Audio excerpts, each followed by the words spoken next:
Well, good morning and welcome to this Friday's Cosmic Conversations, brought to you live here on Facebook from the Morrison Planetarium, California Academy of Sciences. My name is Ryan Wyman, Director of Morrison Planetarium and Science Visualization at the California Academy of Sciences, and it's a real pleasure to be joining you virtually. Although the great news is we are actually open at the California Academy of Sciences to the general public as of today, after a couple of weeks of being open to our members and some of our other part of our community. We're able to open our doors to everyone starting today, and we're really enjoying the opportunity to interact with people face-to-face, safely, at a distance, with masks, but nonetheless inside our beautiful building. Unfortunately, the planetarium is still not open. So our planetarium team, and you'll be hearing from several of us today, have been kind of improvising ways to continue some of the things we've been doing while the planetarium's been closed, but also to find new ways of interacting with our guests at the Academy. So it's a great pleasure to be joined by Josh Roberts, the supervisor of planetarium programs at the Academy. He's going to share some of the things that we've been doing, and later we're going to be joined by Bing Kwok, who's actually live inside Morrison Planetarium. Yeah, for a little bit of an update. So I'm going to turn things over to you, Josh. Cool. So we have been spending a lot of time out here in kind of, well, the virtual universe, where we've been simulating a lot of stuff that we can also simulate in the dome. But the really fun thing is that we're getting a chance to return to our museum. So we thought we would give you a little bit of that planetarium context by zooming in ourselves. So while we're at the museum, we love sharing astronomy with folks, but a lot of that astronomy happens in the dome. There's a lot of sciences to fit under one roof at the California Academy of Sciences. Astronomy gets some space, to be sure, but a lot of that is the planetarium. So without a planetarium to share astronomy with guests, we've been forced to get a little creative. Astronomy's native home, of course, is in our planetarium row. You can see Mary, one of our presenters out there, showing off our accoutrement, all of our planets, and, well, let's call them active, busy, and engaged desks rather than messy. But we also wanted to share our living roof because, well, when we can't see stars in the sky, we often have at least our one reliable star, the sun, and you can do a lot of really cool astronomy with it. So we've been inviting people up to the roof to stand on our sundial, created by the one and only Bing Kwok, and allow folks to figure out the time based on their position on Earth, the sun's position in the sky, and it gives you a pretty cool read. You can see Mary standing there and giving us an accurate read, I would guess somewhere around 11:30 based on the shadow of when it was taken. So this is some fun stuff, and we've really enjoyed having these limited activities, getting ready for our general audiences to come back. It's a really cool time for us. A lot of us in the planetarium field love interacting with guests, in person especially, but it's been kind of an interesting moment of transition. Going away from these digital programs, talking to our audiences online is one-directional in some ways, but a lot of collaboration and cool stuff we can hear from our audience and others, especially using software like OpenSpace. So we'll be back to OpenSpace in a little while, but since we are right above it spatially, let's tune into Bing in the actual planetarium and see what's going on in there. Well, hi, everyone. Welcome to Morrison Planetarium. You can't believe how much we really want to say that live to an audience, but we're not ready for that just yet. We'll be reopening the planetarium when it's safe to do so.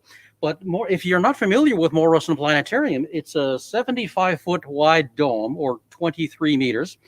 We seat 290 people, and when we reopen and resume operations, we're not going to seat quite that many people, but we have 6 digital projectors set along the perimeter of the dome.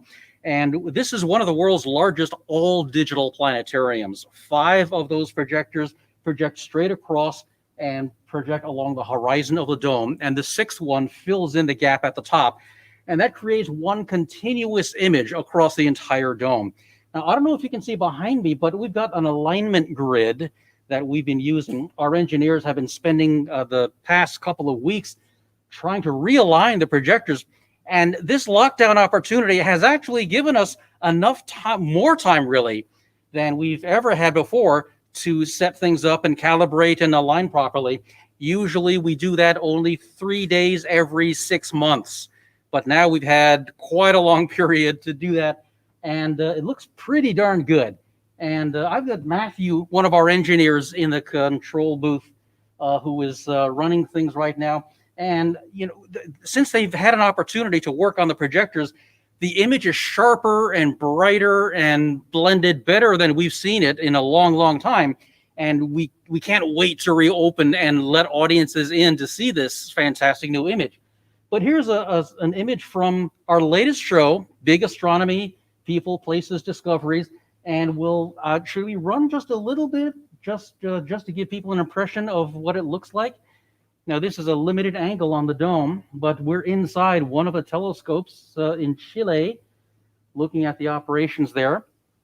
And this image looks beautiful. I haven't seen this version of the show against the dome until today, and it is absolutely gorgeous.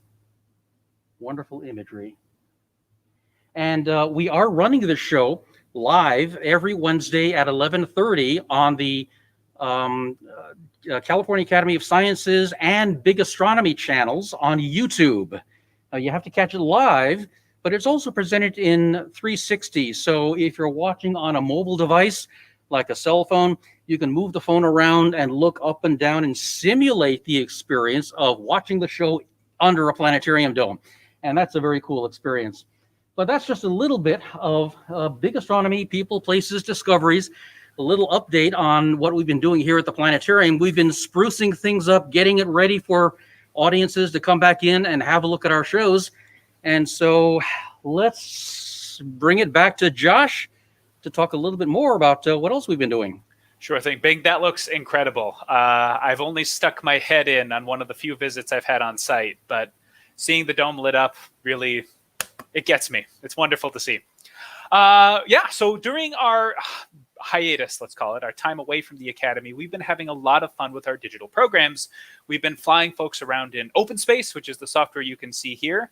And one of the really cool things we've noticed is that when we're doing these virtual programs, especially with softwares that don't have a big price tag associated with them, it's something people can also do at home.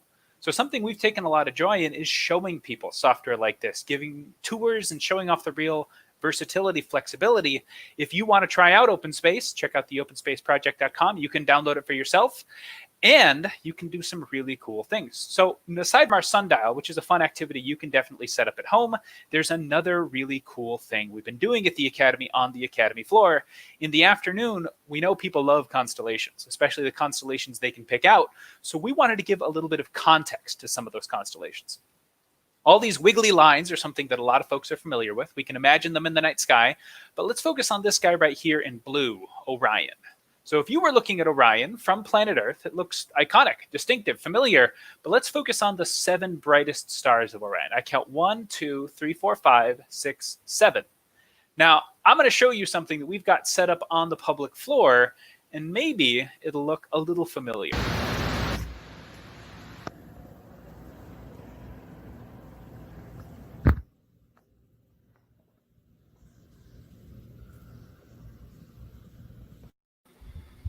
Now, that looks a little different. You may notice it's ping pong balls on sticks, but it is an interesting way of modeling what we're seeing as a constellation. Yeah, still super cool and really nice to see like a physical representation of this 3-dimensional universe that we can also show digitally, right? If we fly away from our sun's location, we can see that same parallax, but inside the planetarium or on screen. So we're cranking backwards. There's a lot of distance to cover, but if we get far enough away from our sun, eventually you'll begin to notice that some of these stars are closer to us than others. And in fact, if we look at those 7 brightest stars, I'm going to zoom way back. The star in the foot right down there is a lot closer to us than the stars in the belt, for example. I think the belt stars are actually the farthest away. So I'm going to cue that video one last time.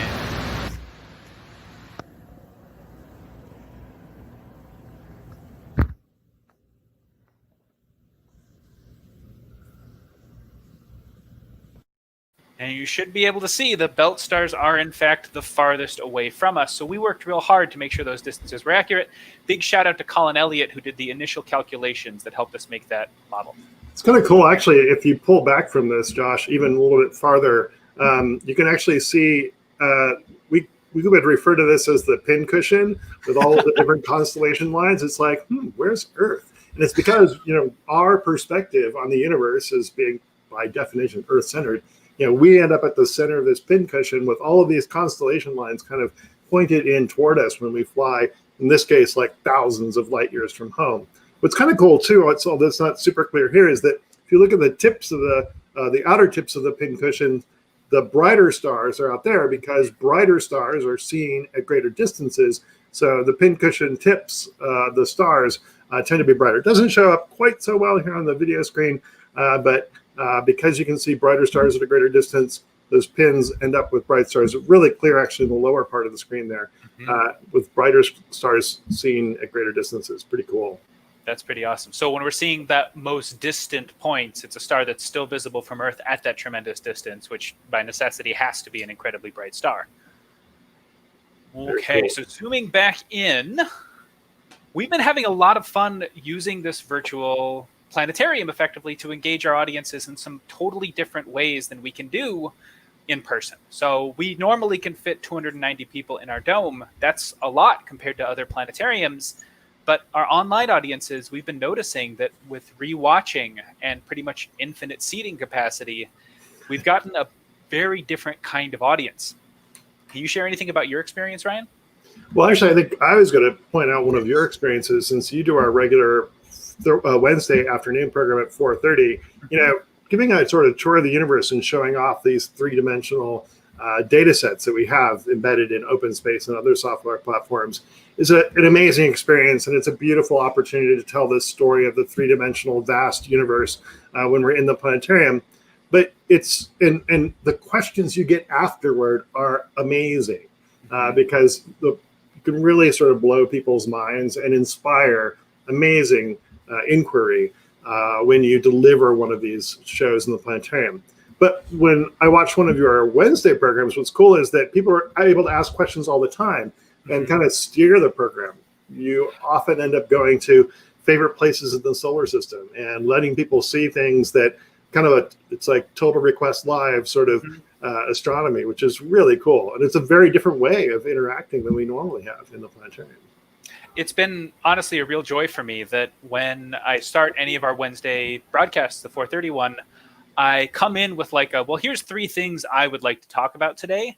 And I can routinely get through 2 before other folks have awesome suggestions and we end up flying someplace I didn't think of. But that is tremendously fun for me. I think a lot of folks in the planetarium industry have given a tour of the night sky a couple times at least, let's say. And it's wonderful to be busted out of a rut by someone saying, wait, I don't want to talk about that. Let's go to Mars. And I've got 3 questions about surface features that you've never heard before. But it's really fun too, because it kind of makes you thread ideas a little differently when you kind of get into a storytelling pattern, like you said, a rut. You can kind of do the same thing over and over. But when people kind of force you to go in different directions, it can be really a fun process to connect some of the ideas that pop up very organically. It's fun astronomy improv, let's call it. So actually, what are some of the cool questions you've gotten? Is there any place we should visit in the solar system before we go on to some of the other tools? Or let's see. So one of the questions we get most often, I think it's because it's one of the most iconic, interesting, eye-catching, let's call it, planets of our solar system is Saturn.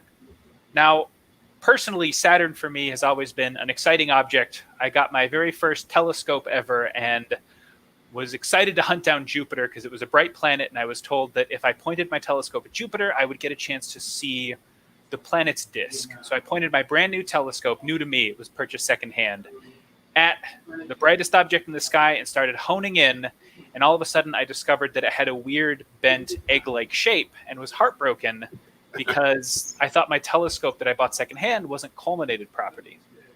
And that can be a long, laborious process, difficult for an early astronomer.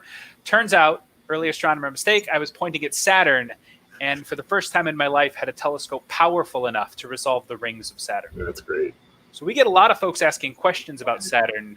I don't know, Ryan, what's your favorite fact about the rings of Saturn? Well, I mean, it's a tried and true statement, but they look kind of solid when you look at an image like this, but realizing that these are just billions of tiny little moonlets all orbiting Saturn. And what's cool is you're going to see this as we transition from seeing below the plane of the rings to above. that they look different from one side or the other. The shadowed side, and it's not just that they're dark, but rather some of the ice particles in the rings, what we would say is forward scattered light. So light heading in the same actually passes through them, and they show up kind of bright as seen from the opposite side of what we're seeing here. So here we're seeing light reflected off of the ring surface. When we move around to the other side, we're seeing the shadowed side of the rings, but we still see parts of the rings that are rather bright because of the scattering of light that's taking place amongst these billions of tiny little moonlets. So for me, that's one of the coolest things about Saturn's rings, because if those were just big solid disks, then that wouldn't happen. It's really because of the nature of the structure of the rings that you see there. I love the name moonlets. That's got to be one of my favorite astronomical terms. And do you get lots of requests for Pluto, or have people? We do. Pluto, I would say people are split 50-50 between just wanting to see Pluto and understand its surface a little better, and I feel like that kind of generational outrage about Pluto no longer being considered a major planet. Yeah. So we get that question for sure in the Dome, but I feel like online people, maybe it's a wider audience. People maybe want to know something that they've heard about in the news and want to just get someone's perspective who is to some degree a familiar face and also somewhat of a experienced talker about subjects like this. Yeah. Well, and Pluto is a wealth of topics to talk about since the New Horizons visit. I mean, what went from being this mysterious because we didn't know anything object to mysterious because we learned things that are completely shocking and surprising. It's a really spectacular object to be able to visit in virtual space. So when sharing these programs, it's been a delight for us. It's been, I think, a challenging thing to adapt at first, but we discovered that there's a very different, very wonderful kind of program we can give online, and something that I hope we can really learn from and carry into the Academy longer term. Well, and as you mentioned, this is open space. It's free software. You can download this and you can travel to Pluto yourself and see some of these spectacular features that are rendered in 3D, because this is a 3D reconstruction of the surface of Pluto based on data. So it's a really cool opportunity to interact with data in a way that just wasn't possible even 5 years ago. Mm-hmm. Well, and Ryan, this might be a little bit of behind the scenes, but that's the nature of the program today. Is there anything you can share about maybe live programming continuing forward? Sure. Morrison Planetarium has always valued live presentation in the Dome. We create beautiful, marvelous, wonderful shows that we want to share with audiences around the world, because we actually distribute our shows globally. And as you already saw, Big Astronomy is a production that has just been released. It's actually open in a few planetariums around the world. So if you happen to be in Berlin, Germany, you can go check it out, but I hope your German's pretty good. The way that we present it on Wednesdays, and in fact Bing is the presenter for it, is we incorporate a live section into the show. And so what we will always value in Morrison Planetarium is to bring that authentic voice into the show, to be able to share current understandings, new knowledge, and a personal touch. Because some of the topics that we talk about, like how to protect coral reefs, how to behave and make more sustainable choices in our world, those are challenging topics to have a voice of God, pre-recorded narration addressing. And so it's really a powerful aspect of that for our planetary presenters to be there, ideally in the Dome with you, but also virtually here on Facebook and YouTube. And then very importantly, we have entirely live programs that we will also return. The program that you can watch on Wednesdays at 4:30 that Josh has been delivering will continue, but in a quite different way, because in the Dome, again, you don't have quite the same opportunity to interact with audiences.